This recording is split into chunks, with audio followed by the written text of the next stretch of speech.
Can someone just tell me when chivalry died?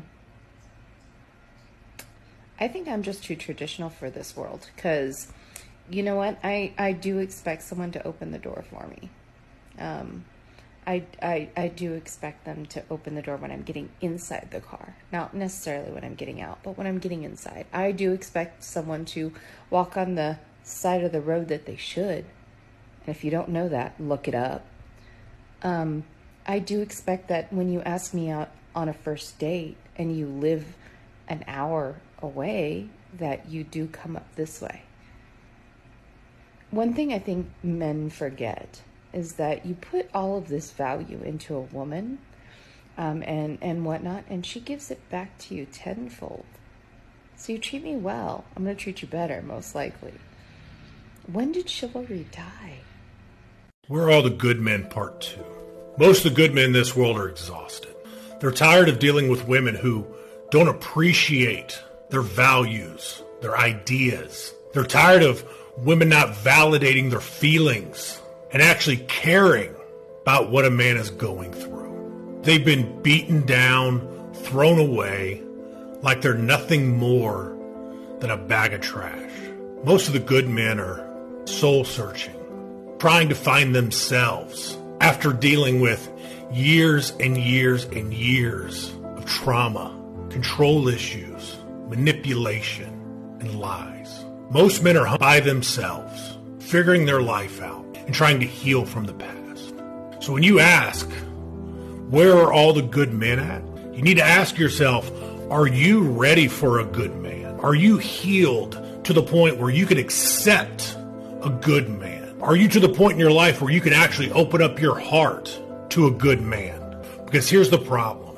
Most women who want a good man are not ready for a good man. So if you're not ready for a good man, don't ask where we are. Let us be. Hi, I'm Jasmine Rose, and let me know if you agree with me on this. A lot of Australian women now ask, why don't men approach us? Well, honestly, it's because we told them not to. We said it was creepy. We embarrassed them. We rejected them, treated them like they were disposable. Men are too scared nowadays for those reasons. And now we're acting confused. Why don't men want long-term relationships? Same answer. Because we pushed them away.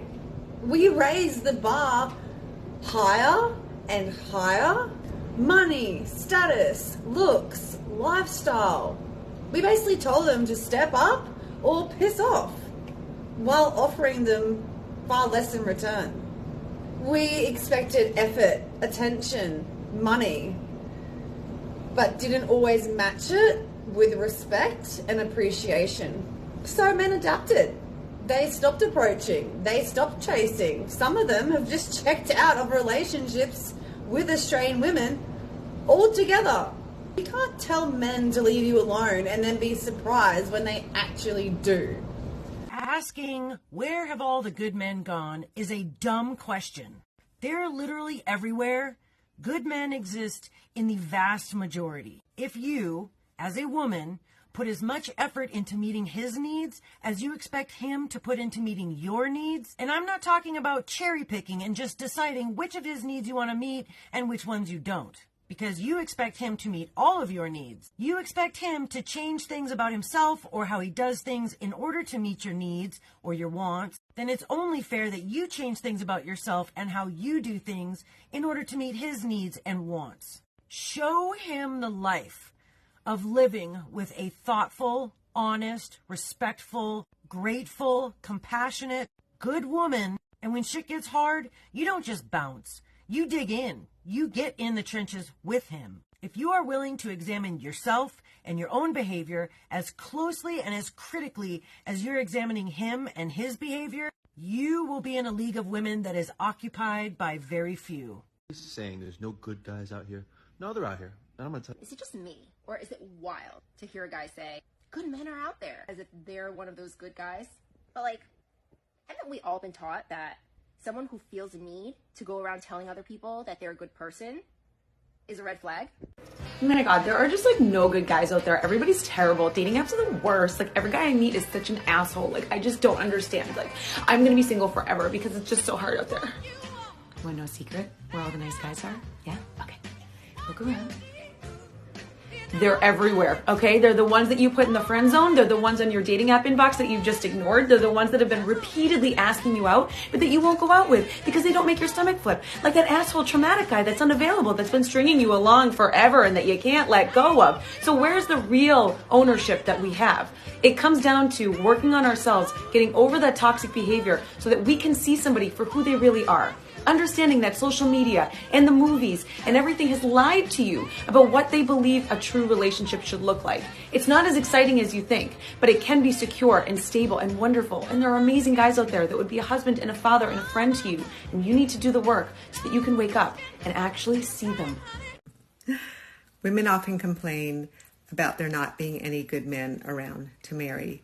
And as I was pondering this, I was thinking, who is responsible for raising the men? Women are. Remember the saying, the hand that rocks the cradle rules the world? Well, women are the ones who are supposed to rock the cradle, bear their children, raise their own children, discipline them, nurture them, teach them. But most women are not doing this. In fact, they're divorcing their children's husband. They're turning them over to daycare all day long when they're babies and then into public schools.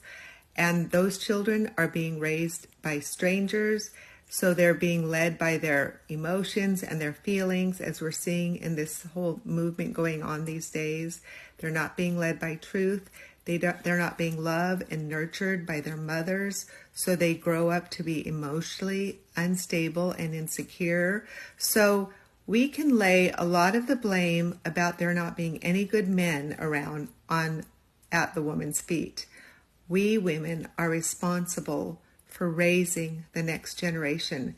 There's nothing more important that you can be doing than investing your life into the next generation. So stop investing your life into college, careers, debt, and a paycheck. Those will be meaningless in the future. And if you have children, it'll only mean harm for your children. Begin investing your lives into your husband and your children. Your children need their father. They need a mother home full time. This is the formula to raise good, godly children. Good children that are secure and emotionally stable.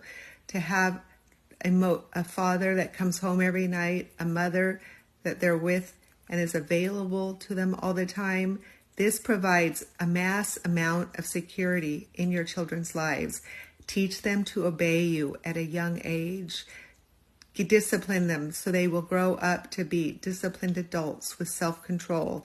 It's a massive amount of work to raise good and godly children, but the benefits are endless and such blessings.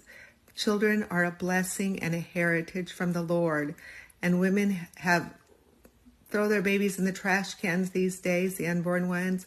They completely neglect them. This is why God wants older women to teach younger women to love their children. Love your husband and your children. Your children need their daddy. This is one of the greatest gifts you give to your children, is loving their daddy. Bye-bye.